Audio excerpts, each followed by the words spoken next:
So Proverbs 1:7 goes on to say that the fear of the Lord is the beginning of knowledge, but fools despise instruction and discipline.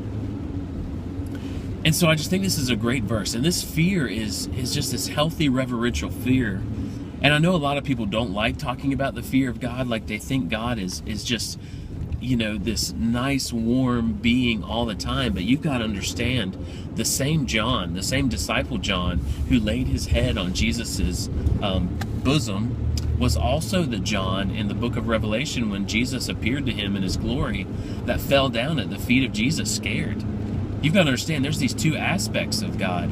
That one that is just so warm, and just this inviting, safe place.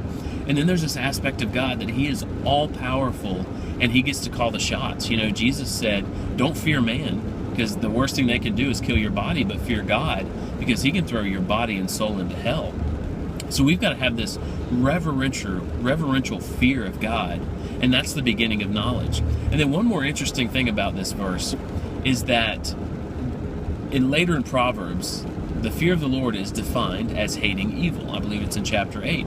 So the fear of the Lord is to hate evil. So if you look at this verse with that definition put in place, it would say, to hate evil is the beginning of knowledge, but fools despise wisdom and instruction. And so it's like you've got an option. You can either hate evil or you can hate instruction in an area of your life or overall. And so I want to ask you, and this is a great question for myself, do I hate evil? Am I trying to hate evil instead of hating instruction? And I think it's really a pride issue. I think the root of sin is pride and jealousy, and it keeps you from wanting to take the instruction of God. So are you willing to buckle? Are you willing to bend and confess Jesus and admit that he's Lord, that he's got the rights to call the shots? If you do, then that's good. And the church, it's always been like this, but the church has had an issue with calling sin. They don't want to call evil things evil.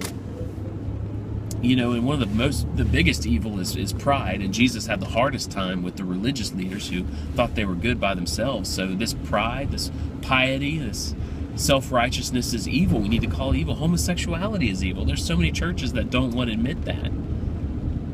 And the fear of the Lord is to hate evil, and the fear of the Lord is the beginning of knowledge. They're forsaking knowledge by doing that. So are you willing to hate evil? I know a lot of you aren't. You're more concerned about the people who are involved in evil, and you can love them without loving their sin. And that's what we need to do. So are you willing to call evil evil, to hate evil, because that's the beginning of knowledge? Or are you too prideful to do that?